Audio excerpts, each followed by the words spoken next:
Vous bossez dur et l'État vous prend la moitié. Pendant ce temps, d'autres Français vivent mieux, gagnent plus et payent presque rien. Parce qu'ils sont partis vivre dans l'un de ces 8 pays qui retournent complètement le système.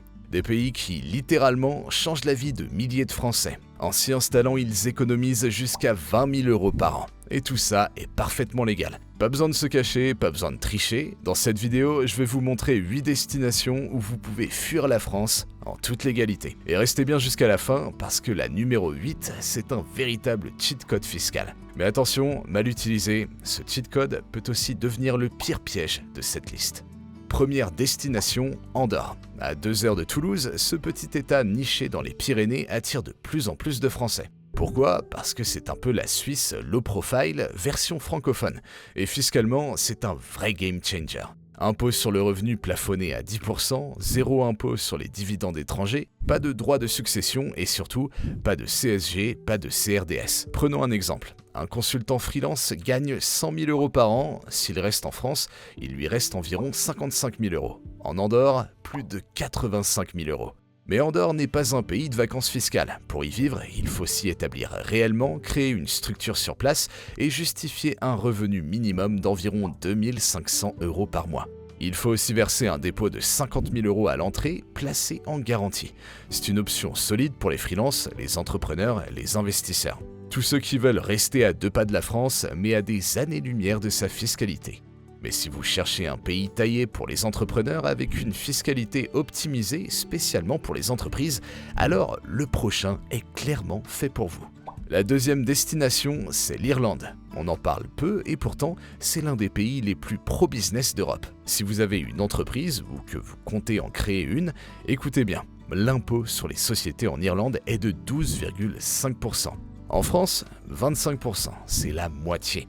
Concrètement, une start-up tech française qui fait 300 000 € de bénéfices payera environ 37 000 € d'impôts en Irlande. En France, ce serait le double.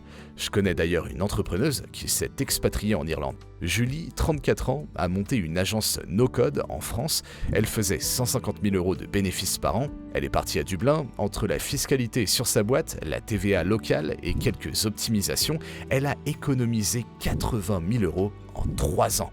Alors oui, l'impôt sur le revenu peut grimper jusqu'à 40%, mais si vous structurez bien votre boîte, holding, dividendes, rémunération optimisée, c'est très largement maîtrisable. C'est un pays idéal pour les entrepreneurs, les agences, les créateurs de start-up et tous ceux qui ont une activité à forte marge. Troisième option, Malte, un petit pays méditerranéen avec une fiscalité très maligne. Ici, les revenus étrangers ne sont pas imposés à condition de ne pas les rapatrier dans le pays. C'est simple, tant que vous gardez vos revenus à l'étranger, vous ne payez rien. Prenons l'exemple de Jean, 61 ans, retraité de la fonction publique, il touche 3 000 € par mois de pension. S'il reste en France, il paie environ 900 € d'impôts chaque mois. En vivant à Malte, il garde tout. Pour obtenir la résidence, il doit investir 250 000 € dans des obligations d'État ou acheter un bien immobilier d'au moins 270 000 € et attendre environ 6 mois. C'est donc une option parfaite pour les retraités, les rentiers ou ceux qui veulent une fiscalité light avec un cadre de vie agréable. Donc pour résumer, on a le Portugal pour les passifs, l'Irlande pour les créateurs et Malte pour les profils patrimoniaux. Mais attendez de voir ce que propose la Malaisie parce que là, on passe à un niveau supérieur, zéro impôt, vie de luxe et coût de vie divisé par 3. La Malaisie. Peu connue, mais ultra intéressante. C'est l'un des seuls pays d'Asie du Sud-Est à proposer un visa long terme pour les étrangers à revenus confortables. C'est le programme Malaysia My Second Home. Et ce qui rend la Malaisie si attractive, c'est son exonération complète d'impôts sur les revenus étrangers. Marc, 31 ans, développeur web, est parti s'y installer en 2022. Il gagne environ 70 000 € par an grâce à ses clients en Europe. En France, il aurait payé environ 23 000 € d'impôts et de charges. En Malaisie, il paye 0. Son appartement de 90 mètres carrés à Kuala Lumpur lui coûte 700 €. Son coût de vie total est de 1500 € par mois et il s'offre un massage thaï tous les vendredis. C'est parfait pour les freelances, consultants, coachs, créateurs de contenu, e-commerçants, bref, tous les indépendants du web. Mais si vous cherchez une ambiance plus latine, plus chaleureuse, avec des tacos et des plages, alors le Mexique pourrait bien vous séduire. c'est devenu la nouvelle terre d'accueil des freelances français. Visa facile, coût de vie bas, cadre de vie stimulant. Si vous prouvez 1500 € de revenus mensuels, vous pouvez obtenir un permis de résidence et vivre dans des quartiers comme Roma ou Condesa à Mexico. Des quartiers qui ressemblent à Paris, mais 40% moins cher. Un couple vit confortablement à Mexico avec 2500 € par mois, repas au resto, 10 €, café, 2 €, un appartement spacieux, moins de 900 €. Et fiscalement, tant que vos revenus sont déclarés localement, vous bénéficiez de régimes simples. Il existe une convention fiscale avec la France pour éviter la double imposition.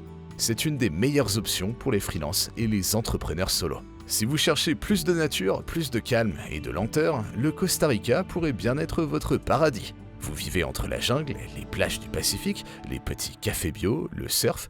Ici, on vit lentement, simplement, mais efficacement et les revenus étrangers ne sont pas taxés. Mais le Costa Rica applique une territorialité stricte. Si vos revenus viennent de l'étranger et ne sont pas réinvestis localement, ils ne sont pas imposés. Donc si vous facturez des clients en Europe, que vous recevez l'argent sur un compte hors du Costa Rica et que vous n'exercez pas d'activité locale, zéro impôt.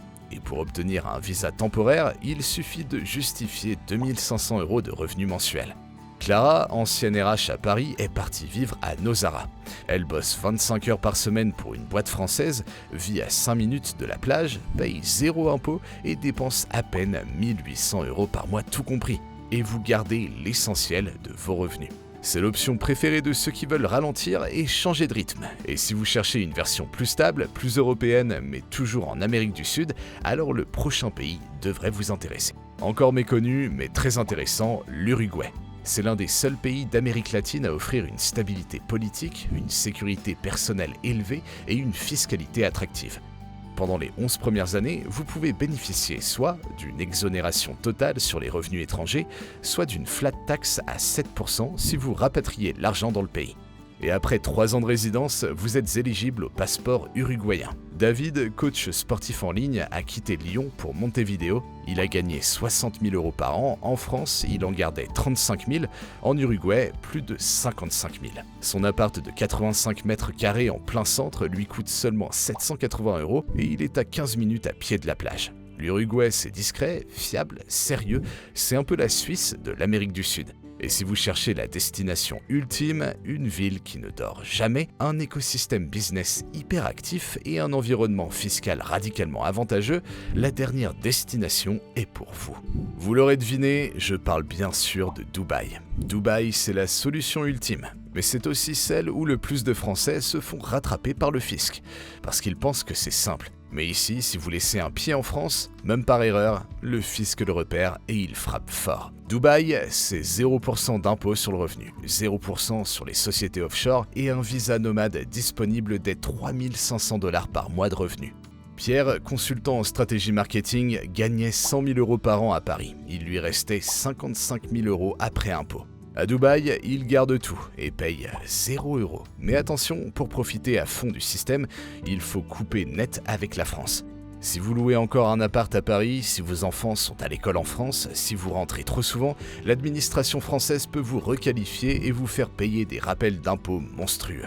On vient de voir 8 pays, 8 façons légales de reprendre ce que vous avez créé. Mais soyons honnêtes, le sujet, ce n'est pas l'impôt, ce n'est même pas l'argent. Le vrai sujet, c'est à quel point vous êtes prêt à sortir du système pour créer le vôtre. La liberté a un prix, parfois c'est un billet d'avion, parfois c'est couper un lien, parfois c'est juste prendre une décision que 99% des gens n'osent pas prendre. Est-ce que vous avez besoin de sécurité, de calme, de soleil ou d'un environnement qui vous pousse à grandir au lieu de vous tasser ? Alors posez-vous une seule question. Que gagnez-vous à rester ? Et qu'est-ce que vous pourriez vivre si vous décidiez de partir ? Connaître ces pays, c'est une chose, mais pour en profiter vraiment, il vous faut un business qui tient la route, où que vous soyez dans le monde. Et ça, Nejdouma l'explique mieux que personne. Il a même listé les meilleurs business en ligne à lancer en ce moment. Clique sur cette vidéo pour tout découvrir.